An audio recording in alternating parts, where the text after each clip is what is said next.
नमस्कार, मी ऋषी देसाई. सुवर्ण कोकणच्या विशेष भागात आपलं स्वागत. कोकण ही नररत्नांची खाण आहे, देवभूमी आहे, शिवभूमी आहे. या मातीतला प्रत्येक कण अन कण हा सुवर्ण कोकणसाठी समृद्ध आहे, याच विश्वासानं प्रेरित झालेला हा कार्यक्रम आहे.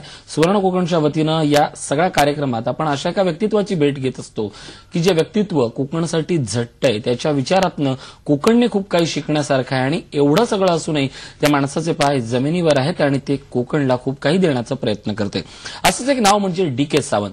सावंतवाडीपासून ते अगदी मुंबईपर्यंत पर्यटन क्षेत्रात आपला स्वतःचा दबदबा आणि स्वतःची ओळख निर्माण करणारं असे नाव आहे. त्यांच्याशी संवाद साधूया आणि जाणून घेऊया पर्यटन विकासाच्या नव्या संकल्पना. डी.के., खूप खूप स्वागत तुमचं या सगळ्या कार्यक्रमात. मला सांगा, द्वारका कृष्ण पर्यटन विकास आणि सेवा सहकारी संस्था सावंतवाडी संपूर्ण कोकणातली एकमेव पर्यटनातनं चालणारी सहकारी संस्था आहे. खरं तर आज डी.के. नाव आहे पर्यटन विश्वात, पर्यटन क्षेत्रात सगळीकडे. पण या डी.के.ची सुरुवात कधी काळी लिंबू सरबत विकण्यापासून झाली आहे. आयुष्याचा तो प्रवास कसा होता? 1961 मध्ये गोवा विलीन झालं. माझे वडील त्यावेळी सरपंच होते. आताच्या सारखी ती त्यावेळी हॉटेलसाठी वेगवेगळे परवानगी घ्यायची परिस्थिती नव्हती. त्यावेळच्या मामलेदाराने माझ्या वडिलांना सांगितलं की माझ्या वडिलांना आमदार म्हणायचे. आमदार काय करता तुम्ही, एक निर्वाहाचं साधन म्हणून एक हॉटेल चालू करा. आणि 5 रुपये केवळ भरून त्यांनी एक हॉटेलचं लायसन माझ्या वडिलांना दिलं आणि आम्ही त्यावेळी हे हॉटेल चालवायला सुरुवात केली. त्यावेळी हॉटेलमध्ये कामगारी संकल्पना फार वेगळी होती. मग माझी बहीण आणि आई ही घरामध्ये पदार्थ बनवून द्यायचे आणि आम्ही वडिलांना मदत करतो विकायला. मी त्यावेळी जेमतेम 30च असेन. मी एसटीवर माझा स्वतंत्र व्यवसाय म्हणून मी लिंबू सोडा आणि लिंबू सरबत आणि गोटी सोडा, हा आता गोटीचा इतिहास जमा झालाय. त्यावेळी मी तो स्वतः एसटीवर नेऊन विकायचो आणि माझ्या शिक्षणासाठी लागणारा मी पैसा जमा करायचो आणि मी वडिलांसुद्धा मदत करायचो. वास्तविक त्या वयात तशी लाच भीड हा प्रकार नव्हता. माझे शिक्षक जे समोर पुढे आले ते मी त्यांना लिंबू सरबत पण फुकट द्यायचो, पण त्यांना द्यायचो. त्याची मी लाज शरम कधी धरली नाही. माझ्या तुम्ही जर हातावर किंवा शरीरावर बघितलात तर सोड्याच्या बाटल्या फुटून जे मार्क अजूनही माझ्या अंगावर आहेत. पण त्यावेळी मी तो व्यवसाय इतका जोमाने केला की त्याच्यानंतर मला ती जी एक प्रकारची ती आणि मेहनत, मुळापासून मला मेहनत करायची सवय लागली आणि त्यावेळी मी ते लिंबू सरबत, सोडा हे विकूनच पैसे कमवायचो. नक्कीच कष्टाच्या त्या सगळ्या आठवणी असतात, त्या जखमा असतात, त्या नंतरच्या काळात, यशाच्या काळात आपल्यासाठी स्मृतिचिन्ह असतात आपल्या देहावरची. मला सांगा, या नंतरच्या काळात तुमचा आणि मुंबईचा संबंध कसा आला आणि मुंबईने तुम्हाला काय शिकवलं आणि हा प्रवास कसा सुरू झाला? त्यावेळी कसं होतं की नॉर्मली असं हा जो व्यवसाय होता, वडील असे पण तर मला ठीक वाटला. पण नंतर कसं कोणी तिथे लोकांच्या बघण्याचा दृष्टिकोन फार वेगळा होता.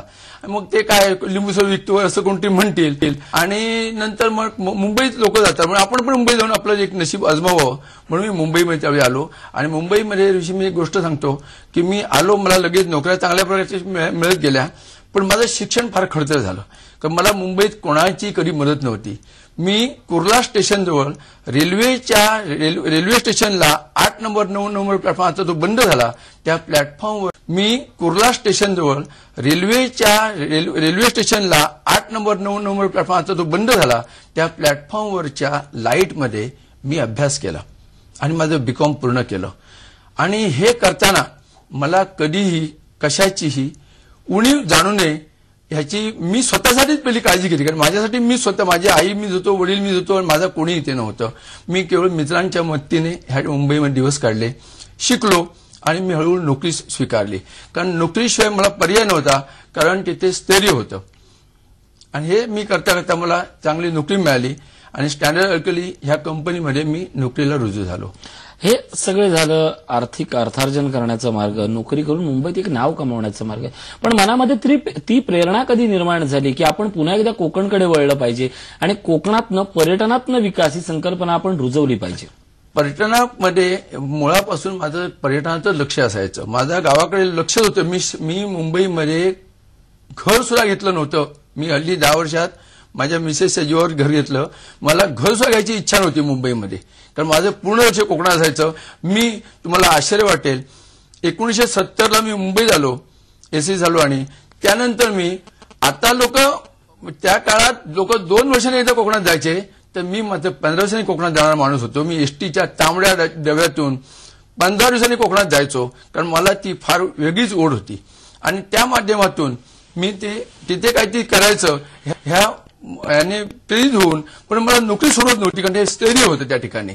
हा महत्वाचा मुद्दा होता. आणि मी त्यानंतर तरी माझं तिकडे लक्ष होतं. आणि मी नंतर जेव्हा मला चान्स मिळाला तेव्हा मी पर्यटनाच्या माध्यमातून घुसलो. मला तिथे नोकरीची अडचण आली नाही, कारण मला तिथे सुट्ट्या वगैरे असल्यामुळे त्या काळात मी सहली काढायचो.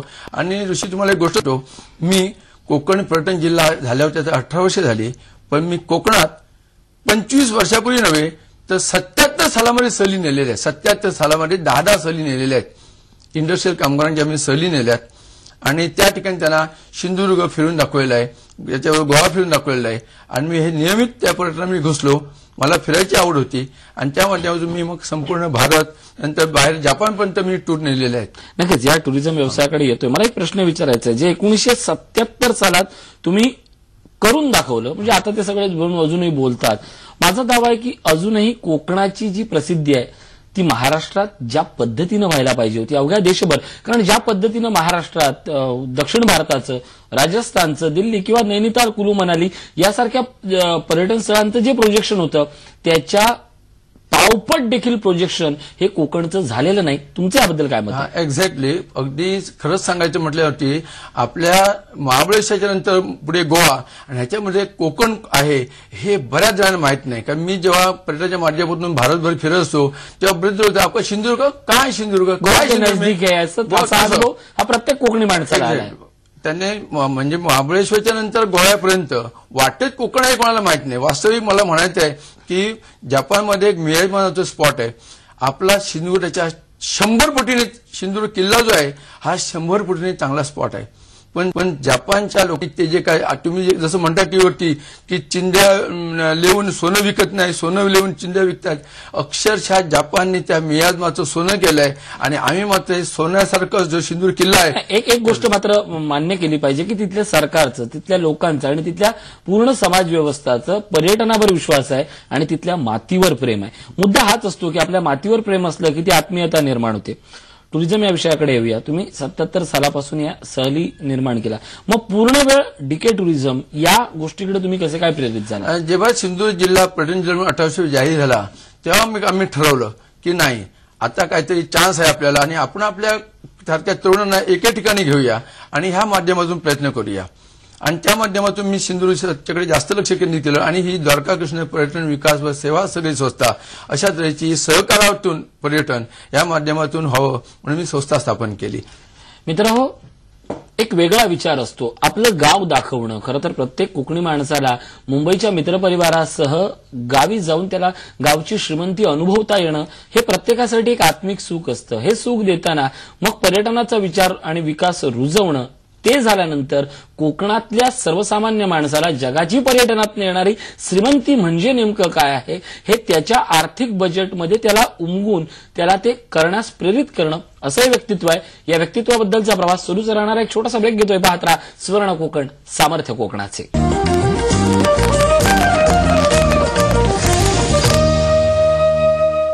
ब्रेकनंतर स्वागत. आपण बोलतोय डीके सावंत यांच्याबद्दल. डीके, तुम्ही खरं तर पर्यटन व्यवसायात असणाऱ्या माणसाच्या जिभेवर साखर असायला पाहिजे, पण तुम्ही स्पष्ट वक्तेबद्दल प्रसिद्ध आहात. ज्या पद्धतीनं कोकणसाठी व्हायला पाहिजे होतं त्या पद्धतीनं झाले नाही. अर्थात राजकारण सोडून द्या, पण प्रशासकीय पातळीवर एमटीडीसी किंवा कोकण रेल्वेनं अजून जरी 30% जरी आपली मेहनत ही सरकार दप्तरी वाढवली तरी पर्यटनाचा ओघ हा काही दुप्पट प्रमाणात दिसेल. तुमची काय मत आहेत? दुप्पट नव्हे, कित्येक पटीने दिसेल. खरं बघायला तर ह्या बाबतीत वास्तविक आपला विषय नव्हे ह्या ठिकाणी, तरी सुद्धा एक गोष्ट सांगतो की एमटीडीसीची बिलकुल दुर्लक्ष. शासना ना धड शासकीय संस्था आहे ना प्रायव्हेट आहे, आणि त्यांचा वास्तविक शासनाला त्यांनी मार्गदर्शन करणं आवश्यक अपेक्षित होतं, तसं यांच्याकडून अपेक्षा आमची पूर्ण होऊ शकत नाही. दुसरी गोष्ट शासनाचं, आता आम्ही ह्या माध्यमातून गेली 15 वर्ष आम्ही सिंधुदुर्ग जिल्ह्यात पर्यटन वाढ व्हावी म्हणून तेथील स्थानिक ग्रामस्थांना आम्ही प्रशिक्षण देतो. स्थानिक महिलांना प्रशिक्षण देऊन त्यांना खाद्यपदार्थ चांगले पुरवण्या बाबतीत प्रवृत्त करतो. या चांगले मामाचा गाव म्हणून म्हणजे गावाकडची कल्पना पुढे यावी. हा, तर ते याच्यासाठी आम्ही प्रयत्न होतो, पण ते शासनाने मात्र बिलकुल अद्याप लक्ष दिलेलं नाही. नक्कीच शासनाचं जे झालेलं दुर्लक्ष आहे ते आपण थोडा वेळ आता बाजूला ठेवूया.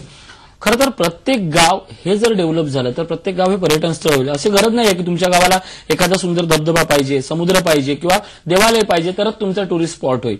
मात्र या सगळ्या संकल्पनेला छेद देत प्रत्येक गाव हे स्वतः श्रीमंत आहे हे तुम्ही दाखवून दिलंय.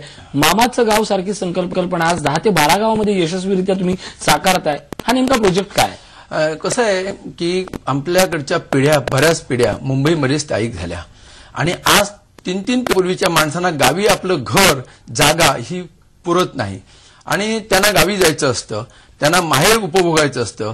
त्यासाठी तेथील ज्या काही गरीब आणि मध्यमवर्गीय ज्यांची घरं आहेत त्या घरातील गृहिणींना उद्योग उत्पन्न व्हावा म्हणून यासाठी संकल्पना आम्ही आणली. त्यासाठी मुंबईतील महिलांनी गावी यावं.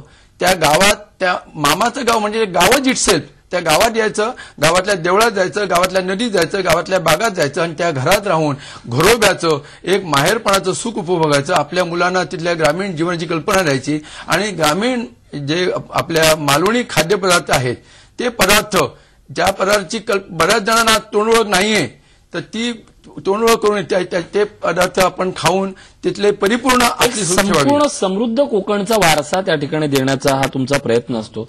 मला एक थोड्या वेगळ्या विषयाकडे तुम्हाला न्यायचं आहे. तुम्ही विशेषतः दक्षिण भारताच्या सहली आयोजित करता. दक्षिण भारत आणि कोकणचं जर नैसर्गिक वातावरण पाहिलं तर ते अगदी सेम आहे. म्हणजे गोव्यानंतर जाता तेव्हा कुठल्या तरी आपण वाडीतच फिरतोय, देवबागातच फिरतोय असं काही काळ वाटत राहतं. पण तिकडच्या नैसर्गिक श्रीमंतीनं नटलेली गोष्ट म्हणजे तिकडच्या मसाल्याच्या बागा. तेच वातावरण असूनही, तेच हवामान असूनही आपल्याकडे ही कन्सेप्ट का रुजली नाही आणि रुजली तर किती आपण आर्थिक श्रीमंत होऊ शकतो? वास्तविक ती रुजली नाही असं म्हणता येणार नाही की आजही तांबोळी, डिंगणे वगैरे भागामध्ये त्या बागा आहेत पण इतक्या मोठ्या प्रमाणावर नाही. ज्या पद्धतीने त्याचा व्यावसायिक स्पॉट झाला त्या पद्धतीने मला बोलायचं. स्थानिक जर तरुणांनी आता शेती करणं ही प्रतिष्ठा झालेली आहे. आता मागासलेपणा होत नाही कारण चांगली चांगली माणसाची सुशील माणसं येत आहेत. तर त्यांनी जर शेती केली आणि त्या शेतीच्या माध्यमातून जर आपला हा व्यवसाय, शेतीचा व्यवसाय डेव्हलप केला तर त्याला मार्केट सुद्धा त्या ठिकाणी अवेलेबल आहे. फक्त करण्याची मेहनत आणि इच्छाशक्ती याची आज अत्यंत गरज आहे. कारण शेवटी मेहनतीला पर्याय नाही. मेहनत ही सर्व ठिकाणी आली आणि मेहनत केली तर त्याचं फळ निश्चितच मिळेल आणि आपला कोकण खऱ्या अर्थाने सुजलाम सुफलाम याच्यामध्ये वाद नाही. नक्कीच कोकण खऱ्या अर्थानं जर सुजलाम सुफलाम व्हायचं असेल तर मित्र आपण पर्यटनाची आणि उद्योजकतेची कास ही धरलीच पाहिजे. काळाची नाही तर कोकणची आणि तुमची वैयक्तिकरित्या स्वतःची ती आज गरज बनते. एक छोटासा ब्रेक घेतोय. पाहत राहा सुवर्ण कोकण, सामर्थ्य कोकणाचे.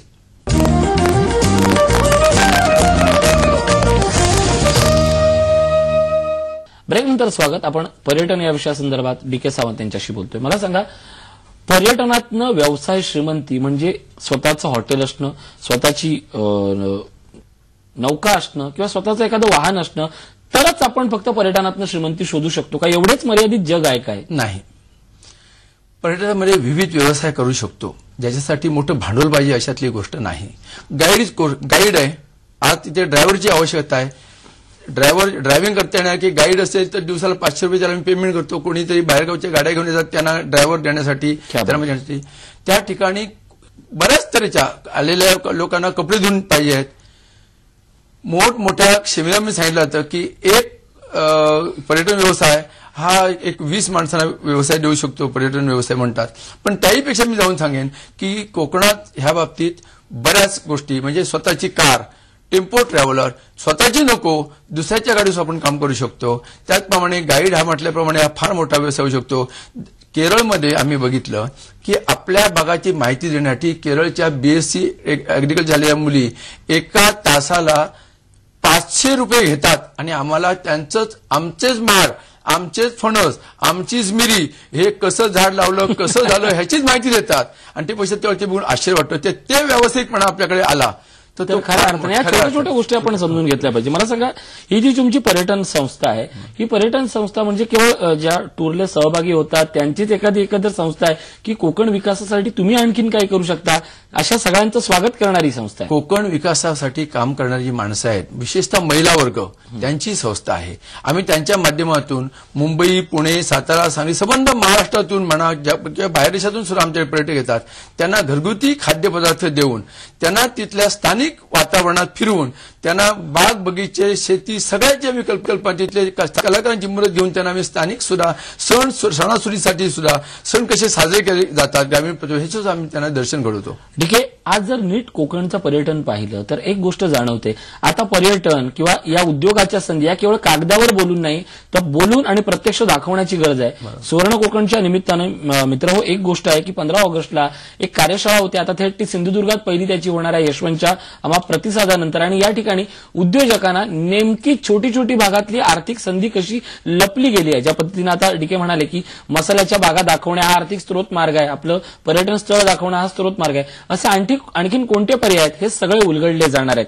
ठीक आहे. याच निमित्तानं प्रश्न, अशा पद्धतीची चर्चासत्र ही आता कागदावर नाही तर थेट लोकांमध्ये जातील. सुवर्ण कोकण हा प्रयत्न करते, तुमची काय मत आहे? सुवर्ण कोकणच्या माध्यमातून एक गोष्ट सांगतो की आतापर्यंत अनेकांनी आमचा उपयोग करून घेतला, पण सुवर्ण कोकण जे सतीश परब आहेत ह्यांचे जे प्रामाणिक प्रयत्न चाललेले आहेत हे मला एक भावले म्हणून मी त्यांच्यावर आलेलो आहे. आणि मला वाटतं अशा तऱ्हेचा प्रयत्न कोणी केला नव्हता. आले, चमकून गेलेत, आपला स्वतः साधून गेलेत, पण सगळ्यांना बरोबर घेऊन ते स्वतः नेते म्हणत नाही, नेतृत्व करतात मी असं ते म्हणत नाही, मी म्हणत नाही, पण ते सगळ्यांना बरोबर घेऊन त्यांनी जबाबदारी वाटून म्हणजे जबाबदारीचं विकेंद्रीकरण जे काय करतायत ह्याला तोड नाही. आणि सुवर्णकोकणच्या माध्यमातून खरोखरच सुवर्णकोकणच्या माध्यमातून आम्ही सिंधुदुर्ग जिल्ह्यामध्ये निश्चितच त्याचा या सगळ्या सुवर्ण कोकणची एक गोष्ट महत्वाची आहे जी तुमच्यासारख्या व्यक्तींच्या बोलण्यातनं जाणवते की पदाला माणूस नाहीये तर माणसाला शोभेचं पद असं देण्यात तुमच्यावर एक महत्वाची जबाबदारी येते. अशा योग्य माणसांचा वापर करून म्हणजे उद्योजकांना दाखवून उद्योजक निर्माण करणं ही संकल्पना कोकणात रुजेल का आणि या संधीचा कोकणातल्या तरुणांनी आणि उद्योजकांनी कसा लाभ घ्यावा? खरं सांगायचं म्हणजे प्रामाणिक प्रयत्न हे कुठच्या क्षेत्रातले असो त्याचा निश्चितच उपयोग होतो. फक्त प्रामाणिकपणा हा त्याचा महत्वाचा फॅक्टर असणं आवश्यक आहे. आणि ह्या माध्यमातून बघायला गेलं तर सतीश परब यांनी जे सगळे सहकारी जमा केलेले आहेत मुळात ते स्वतःला काही मोठे समजत नाही आहेत, ते बाकीच्याकडून शिकत असतात, हे घेण्यासारखं आहे. आणि असे जेव्हा माणूस करतो तेव्हा तो निश्चितच यशस्वी होतो हे मी निश्चितच सांगू शकतो. नक्कीच. मित्रांनो, संधी या प्रत्येक ठिकाणी असतात. कोकणातल्या आज कुठल्याही पर्यटन स्थळी गेलात तरी एक गोष्ट जाणवते, पर्यटनाच्या संधी या आपण शोधायच्या असतात. मला जाता जाता एका फक्त म्हाताऱ्या बाईचं उदाहरण सांगायचं आहे. ती फार मोठी काय फुल व्यावसायिक होती अशातले भाग नाही. ती फक्त केळीचं पान छोटंसं घ्यायचं आणि त्या पानात पडकळणीची फुलं ठेवायची आणि आलेल्या कोकणचं बुके म्हणून ती द्यायची. त्याचे पैसे घ्यायची ती, पण तिच्यासाठी तिनं व्यवसायाचा शोधलेला मार्ग हा तिच्या निसर्गानं दिला होता. एक 70 वर्षाची बाई आपल्या निसर्गाकडनं शिकत असेल तर तुम्ही आम्ही केव्हा शिकणार? विचार करा आणि उत्तर शोधा. ठीक आहे. आज या ठिकाणी तुम्ही आलात, खूप सुंदर मार्गदर्शन केलं, खूप नवे आयाम दिलेत, तुमच्या चर्चेत खूप खूप सुंदर मार्गदर्शन केलं. आभार.